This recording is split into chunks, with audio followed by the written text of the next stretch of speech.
Hello and welcome to another video review. This is Kingdoms of Amalur Reckoning for PC, PlayStation 3, and Xbox 360. This is a hack-and-slash action-adventure game with some fairly light RPG mechanics that was developed by 38 Studios and Big Huge Games and published by EA in February of 2012. And it's a particularly tragic story in the gaming scene as well, because 38 Studios was founded by Kurt Schilling, who is a former MLB pitcher, and he was a huge fan of MMOs when he decided to put together 38 Studios, and they decided they were going to work on an MMO. And of course that MMO project eventually turned into what we know now as Kingdoms of Amalur Reckoning. And it's tragic because a lot of really talented people worked on this, and it had a lot of effort put into it. 38 Studios managed to acquire Big Huge Games in 2009. Of course, Big Huge is still around, they just got acquired by somebody else. And if you don't know, Big Huge was the studio behind Rise of Nations and of course Rise of Legends as well. So while this is a bit out of their comfort zone, they did work on it, and they are certainly a very talented studio. But they also had the likes of R.A. Salvatore working on this. If you don't know who that is, he writes a lot of novels featuring Driz Dro'Urden, who is the most ridiculous drow in D&D history. But the point is that he's an actual author, and he wrote about 10,000 years of backstory for the Amalur universe, and of course that's a lot of effort to put into something like this. And then on top of that, they had Todd McFarlane doing artwork for it, and if you don't know who that is, he created the comic book character Spawn.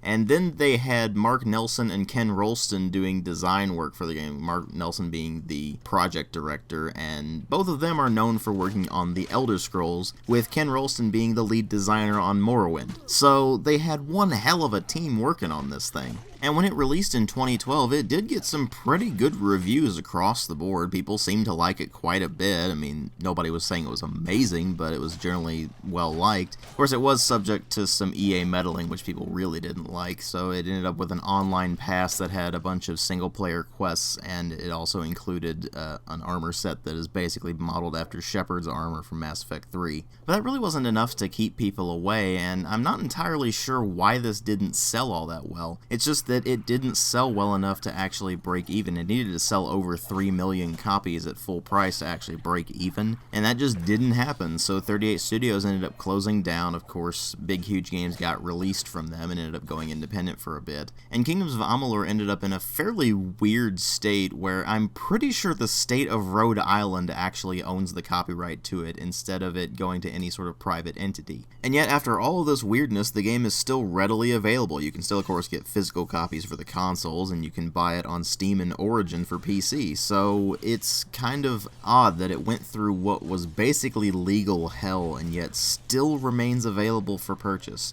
So with the rather tragic backstory out of the way, let's go ahead and delve into this thing and find out exactly how it is as a game. Well, as far as presentation goes, it definitely relies a lot more on its art style than on its actual visual quality to bring things up. That's not to say that the game looks bad, it's just that it looks rather dated, even for 2012. The texture quality is passable, but it's not particularly good, and same thing goes for the modeling and animations. They work, but they're generally not in the upper tier that you would kind of expect from a big budget title like this one. That said, it does reek of MMO design in a lot of respects, and so I guess it would stand to reason that the visuals would take a backseat to everything else, because they're trying to squeeze in as much as they possibly can with what they have. But when you do get to the art style itself and what really does bring the game up for the most part, even then it's a bit of a mixed bag. On the one hand, it is very bright, very colorful, and extremely well appreciated in an era where brown and gray and realistic was the complete norm. That said, while there are some things that do look unique, and this thing does absolutely ratchet up the fantasy vibe to a ridiculous degree with the art style, it ends up coming across as actually rather derivative in terms of just the way the art actually works in-game to things like World of Warcraft. I mean, if you compare the two side by side, or if you compare this to, say, the original Fable, then you can see that there are a lot of similarities in the art styles among them. But despite it being very similar in that sense, it still is unique enough and still fantastical enough that you can really get into the art itself. What's a bit less easy to get into, however, is the sound design, which I would describe as average in pretty much every regard. The music is light fantasy, almost fairy tale-esque music that works okay for the game, but it's kind of forgettable in the long run. The sound effects work, but they're not particularly impressive. There's nothing that really sounds all that beefy or powerful when you're swinging your weapons around or anything like that. And while there are some things that do sound better than others, for the most part you can't really shake the idea that the sound effects often are rather generic. And then there's the voice acting, which is going to be a very hit or miss thing for you, because there are some accents in this that are actually kind of overdone, but it sounds like they're meant to be that way because the certain characters that are speaking with those accents aren't human, and it's something that seems to prop up with their entire race rather than simply their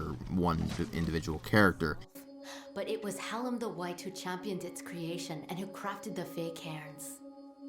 As long as the library and its many cairns remain, the songs of summer will have a place in this world, being sung again and again for an eternity. And while it does take some adjustment period to get used to how the accents are going to play out, it's really going to be a very individual thing as to whether or not it's going to bother you, and the vast majority of the voice acting in this thing is just fairly average at best. None of it really stands out as particularly good or particularly bad. It's just somewhere in the middle, and it all suffices for what's going on. It's just that it makes the immersion factor a bit more difficult. Of course, presentation isn't everything, and what really matter here are the story and the gameplay. And the story is set in the Faelands, where a faction of Winter Fae under the leadership of a guy named Gadflow have decided to wage war against all of the mortal races in the name of his new deity, which in turn means the upheaval of thousands upon thousands of years of cycles. You see, the basic idea is that the world operates on an endless loop. You have the Summer Fae and the Winter Fae, and they have a cycle that they go through where everything is played out exactly the same way, effectively for eternity. And this is how the Fae achieve their immortality. Basically, they are reincarnated in the body of a new Fae along the line, and they continue to play their role in these various tales that come about basically until the end of time, or at least until the Fateless One comes along. You see, everyone is fated to have a certain existence in the world of Amalur, and the Fateless One is your player character, who actually died and then came back to life without any memory of who he or she was. And as it turns out, not only does the Fateless One not have an actual destiny, but they also have the ability to alter other people's destinies, which of course puts you in a fantastic position for changing the world around you, right? Well, I'll get to that more in a moment, but the main plot actually involves you trying to take down Gadflow and stop the chaos that is erupting over the lands and threatens to wipe out all mortal life on the Faelands. And it's a mostly competent plot, it's just that you don't really get all that invested in it, and unfortunately, it becomes pretty painfully obvious early on in the game that the plot is really not the main focus here. It's really more focusing on the open world, running around, doing your own thing, playing through the various faction quests and various side quests, and of course just getting generally involved in the gameplay mechanics themselves rather than the actual writing, which is kind of a shame because there is an awful lot of writing in this thing. And while the setup to the world is definitely interesting and there's a lot of backstory to it, the problem with the way they tell it to you is that it is almost exclusively done in exposition dumps. And what I mean by that is, while the game does tell you what you need to know to get through the plot, when you try to go deeper into the world and try to understand exactly how everything is and try to understand the cultures and such like that, you find that the conversations tend toward the verbose, where the characters will just start babbling on and on about the various things that you're asking about and leaving you kind of confused because you might have forgotten some of the terminology along the way, or you might not really understand exactly what they're telling you to begin with. And the game has a really nasty habit of just assuming you know what it's talking about when it comes to a lot of the terminology, and it just ends up kind of throwing a jargon encyclopedia at your face. Now, I've definitely seen a lot worse than this. Final Fantasy 13. But at times it does become rather difficult to keep yourself invested in the lore, because there's a lot of lore to be had, lots of tales going back thousands of years, and that's just an awful lot to keep track of. And that's really really the most interesting part of the writing, honestly. The amount of detail they put into the various tales and the rather extensive backstory you'll run into for the actual world itself. Because when you look at the actual writing for the various quests and characters and such, you find that it's more often than not just fairly average at best, and a lot of the time it ends up being rather mediocre. Part of this being due to the fact that this game was obviously designed with MMO principles in mind. This becomes a lot more evident when you get to the gameplay mechanics, but I'll get to those in a moment. When it comes to the quests, once you get outside of the main plot and the faction quests, everything is very simplistic for the most part, and doesn't really go anywhere. The side quests are treated like side quests, as in the kind of quests where they're there just to get you some experience points and maybe some loot and not much else. The faction quests are where you're really going to run into all of the interesting lore additions and explanations of the way the world works that are going to be vital for actually understanding the impact of what you're exactly doing. But it's basically impossible to get invested in the majority of side quests, where it's basically go here, kill a bunch of stuff, maybe find an item, and return. And these quests are written in a pretty utilitarian way. It's basically, this is the introduction to the quests, and that's pretty much all you need to know, because this isn't going to go anywhere in terms of actual role-playing impact. In fact, in general, you're not going to find a lot of impact on the world around you. To give you a prime example, you can become the king or queen of the House of Ballads, and it doesn't really mean anything. It's just a, hey, you managed to complete this chain of quests, therefore you should get this title. And you get a bunch of stat bonuses at the end, and that's pretty much it. In fact, pretty much every bit of the writing in this game is meant to serve the gameplay more than anything else. And it does suffer in the long run from that, because things like the main plot and even the faction quests aren't going to be enough to really hold your interest. So that, of course, begs the question of what the gameplay is like. Well, you have three basic methods of playing the game.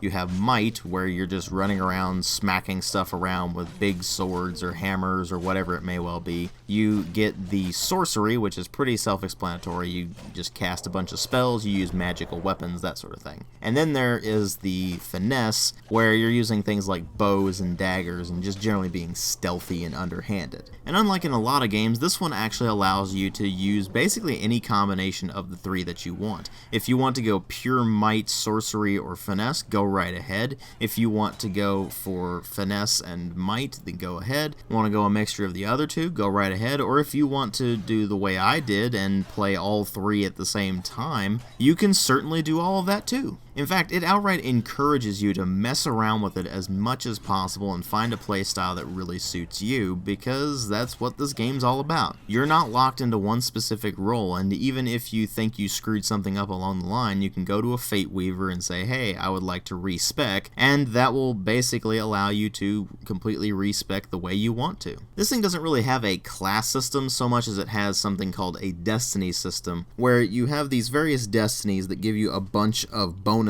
to various abilities. So of course, if you go with a pure Might destiny, then it's going to give you a bunch of bonuses to melee combat. If you go for Sorcery, it's going to give you a bunch of bonuses to magic. If you go for one of the hybrid ones, it's going to give you a mixture of these things. And as you continue to level up, you're going to be putting more and more points into your Might, Sorcery, and your Finesse respectively, and these will influence the new tiers of destiny that you unlock. So for example, you reach a certain number of points in your Might skill tree. Well, that will unlock a new tier for the Might stuff, and that will allow you to get more enhanced bonuses as well as additional bonuses to the ones you already had from your previous destiny. It's an interesting way to really shake things up from your typical locked-in class system that a lot of MMOs and MMO-style games will run, but at the same time you'll probably be a bit confused by it for a few hours until you start to really get used to the way it works. But once you get past that interesting class system, there's only one real mechanic that actually sets this apart from other typical hack-and-slash action-adventure games with RPG elements. Over time, you earn fate points, which will all go into a meter that builds up, and once that's built up all the way, you can engage Reckoning mode, which not only slows time down for everything but you, it also allows you to do a lot more damage,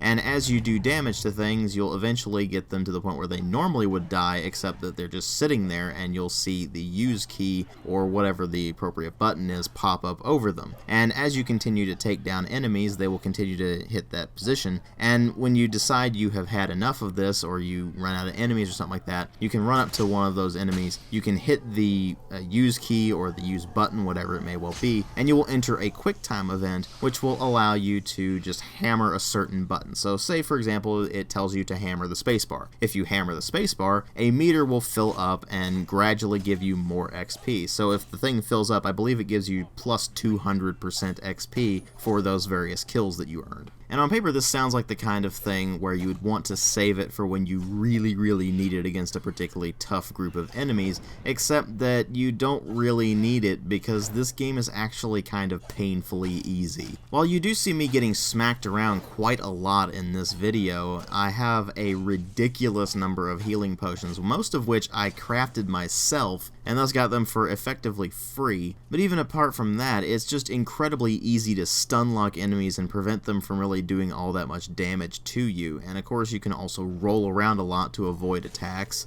or you can just use your shield or your talisman, which basically pops up a magic shield, and you can time that just right in order to parry the attack that's coming in and actually take no damage whatsoever, in addition to pushing the enemy back a bit. And those combined with the enemy AI being rather dumb and easy to deal with makes the combat itself pretty much a pushover no matter how badly you play. You can deliberately just goof off and it won't really penalize you for it. Of course, that wouldn't be so much of a problem if it weren't for the fact that this game is almost entirely combat. The only times you aren't fighting things are when you're looting stuff, which includes harvesting various ingredients to use for alchemy or for crafting, or if you're going through the dispelling or lockpicking minigames, or if you're just talking to people. And talking to people basically consists of just clicking on a bunch of topics and having the person just babble to you about those different things. There's not much nuance to the dialogue system. It's basically a dialogue wheel like you see in Mass Effect and of course Dragon Age 2 and Dragon Age Inquisition, and unlike in those, your dialogue doesn't really matter all that much because the only meaningful choices you're going to make in most dialogue options is yes or no. You either accept the person's quest or you reject their quest, and you can go back pretty much at any time and accept the quest anyway. And as I mentioned before, these quests are basically nothing more than go here, whack stuff in face, maybe get an object and return. Some of them are just straight up fetch quests. Go here, get object, come back. And of course some of them are simply go here, kill X number of monsters, come back and receive reward. And it's really not that often that you'll receive a reward for a quest that is actually something you really wanted. You see, this game suffers from a weird design choice where they thought that it would be a good idea to have your level scaling in the various areas apply to when you first entered that area. So for example, if you enter an area at say level 20, then every single thing in that area would be scaled to level 20, no matter how many times you level up after that. So you could level up to say level 30 or level 40, which is the maximum level in the game, and be trying to finish up these various quests and such, and you find that you're suddenly way over leveled for everything, and so the rewards for the quests are not remotely up to par. And even worse than that, the enemies are not up to your level either, so you're basically just mowing through them like they're made of tissue paper. It means the game just becomes incredibly boring incredibly quickly.